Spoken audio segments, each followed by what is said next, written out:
How are your knees feeling these days? Mine not so great all the time.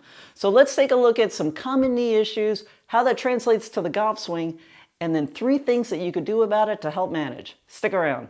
Why is PFS so common? It's because so many other conditions can lead to it, and it can lead to either a tightness in our IT band. If this is tight, that could drag that kneecap outside, or a weakness on this side of our quad, this particular quad muscle, if that's not strong enough to hold this kneecap in place. So if we have other knee issues, that can lead to that tightness and or that weakness, and that will lead to Patella Femoral Syndrome and that discomfort in the front of your knee. More specifically, when you're walking down, like downhill or downstairs, you might feel that discomfort in the front of your knee. So how does this translate to the golf swing, and what are some things that we could do to manage this? So let's take a quick look at the golf swing here. The very first thing is related to power. If I'm having a problem, in this case, on my trail leg, and I can't use that weight shift because I'm uncomfortable leaning on that knee, right off the bat, I'm going to lose that power. If I can't bring my weight to this side, I don't have that power to push me in that downswing and generate that power. So that's going to be number 1. Number 2 is going to be posture related, and that's going to lead to a whole slew of characteristics. So if I can't shift my weight on this trail leg here, I'm going to find other ways to get back in this position, most likely a reverse spine there. And when I'm out of position, that's going to increase my chances of casting, scooping, chicken wing, and just being out of position and increasing that already inconsistent swing. We don't want even more inconsistencies. So what are some things that we could do about it? I want to give you 3 exercises. Here we go. Exercise number 1, we're going to use a concept called opposing joints. Now, very quick, when we walk, we have a natural reflex. If I'm walking on the side here, when my left knee bends, my right elbow bends, and so forth. We naturally walk like this most of the time. We don't have to think about it. It's a natural reflex.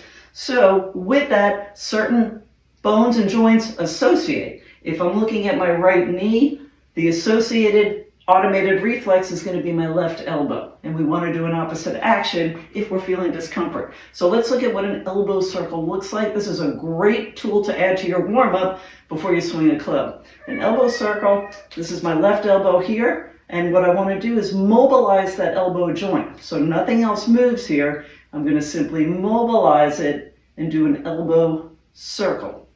I want to do about 4 on each side. It's super quick, or 4 in each direction. And now I do the opposite direction.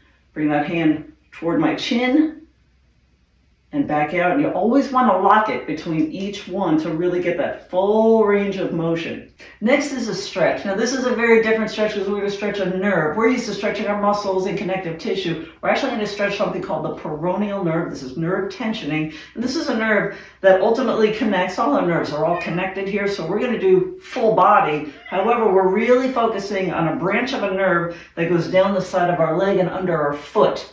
So with that in mind, I'm going to bring this leg out straight. This is my right side because that's what I want to stretch. I'm going to curl at the top, my thoracic spine. I'm going to curl at my hips here and hinge here. Bring my leg in. Do this with me. Give it a whirl. I'm going to rotate in, so turn those toes in. Now you can't see because I have shoes on, but I'm going to flex the toes and bring the foot down.